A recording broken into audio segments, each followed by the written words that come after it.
ಭಕ್ತ ಕನಕದಾಸರ 538ನೇ ಜಯಂತ್ಯೋತ್ಸವವನ್ನು ರಾಷ್ಟ್ರೀಯ ಹಬ್ಬಗಳ ಆಚರಣಾ ಸಮಿತಿಯಿಂದ ಚನ್ನರಾಯಪಟ್ಟಣದ ಮಿನಿ ವಿಧಾನಸೌಧದ ಆವರಣದಲ್ಲಿ ಆಯೋಜನೆ ಮಾಡಲಾಯಿತು. ಶಾಸಕ ಸಿಎನ್ ಬಾಲಕೃಷ್ಣ, ತಹಶೀಲ್ದಾರ್ ಶಂಕರಪ್ಪ, ತಾಲೂಕು ಪಂಚಾಯಿತಿ ಇಒ ಹರೀಶ್ ಸೇರಿದಂತೆ ತಾಲೂಕು ಮಟ್ಟದ ಎಲ್ಲ ಅಧಿಕಾರಿಗಳು ಹಾಗೂ ತಾಲೂಕು ಕುರುಬರ ಸಂಘದ ಪದಾಧಿಕಾರಿಗಳು ಕಾರ್ಯಕ್ರಮದಲ್ಲಿ ಉಪಸ್ಥಿತರಿದ್ದರು.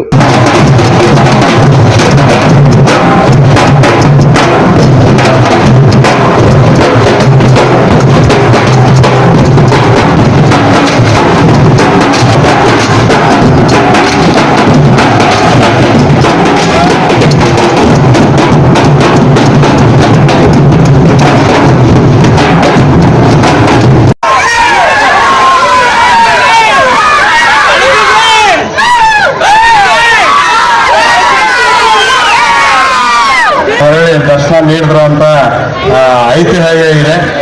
ಆಯ್ತಪ್ಪ, ಅದೇ ಸಿಟಿ ಹೊಡಿಬೇಡ, ಆಯ್ತು ಸಾಕು.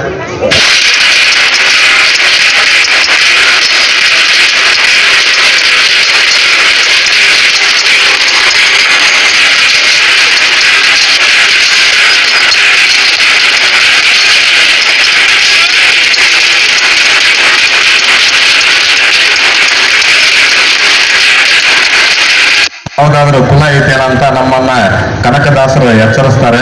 ಹಾಗೆ ನೀ ಮಾಯೋ ನಿನ್ನೊಳಗೆ ಮಾಯೋ ಅನ್ನೋದ್ರ ಬಗ್ಗೆ ಬಹಳ ಮಾರ್ಮಿಕವಾಗಿ ಅವರು ನಮಗೆ ಒಂದು ಯಾವಾಗಲೂ ಇದು ನುಡಿ ಐತಲ್ಲ, ಸೂರ್ಯ ಚಂದ್ರ ಇರೋವರೆಗೂ ನಮ್ಮನ್ನು ನಾವು ಪ್ರಶ್ನೆ ಮಾಡ್ಕೋಬೇಕು ಅಂತಾರೆ. ಒಂದು ಮಾರ್ಮಿಕ ನುಡಿಯನ್ನ ನಮಗೆ ಹೇಳಿಕೊಟ್ಟಿದ್ದಾರೆ. ನಾನು ಸ್ವರ್ಗಕ್ಕೆ ಹೋಗಬಹುದಾ ಅಂತ ಅವ್ರ ಶಿಷ್ಯಂದ್ರಿಗೆ ಕೇಳ್ತಾರಂತೆ. ಅಲ್ಲಿ ಕನಕದಾಸರು ಹೇಳ್ತಾರಂತೆ, ನಾನು ಹೋದರೂ ಹೋದೇನೋ ಅಂತ.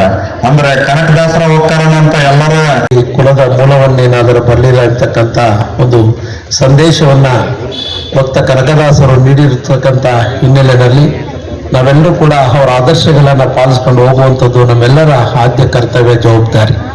ಶ್ರೀತಾ ಮೈಲಪ್ಪನವರು ನಮ್ಮ ತಾಲೂಕಿನಲ್ಲಿ 15 ವರ್ಷಗಳ ಸುದೀರ್ಘ ಸೇವೆಯನ್ನು ಸಲ್ಲಿಸಿ ಕೆಲಸವನ್ನ 16ನೇ ಶತಮಾನದಲ್ಲಿ ಈ ಒಂದು ತಪೋಭೂಮಿಯನ್ನು ಮಾಡಿರ್ತಕ್ಕಂಥದ್ದನ್ನು ನಾವೆಲ್ಲರೂ ಕೂಡ ಸ್ಮರಿಸ್ಕೋಬೇಕು ಅಂತಕ್ಕಂಥ ಮಾತನ್ನು ಕೂಡ ಹೇಳ್ತೇವೆ.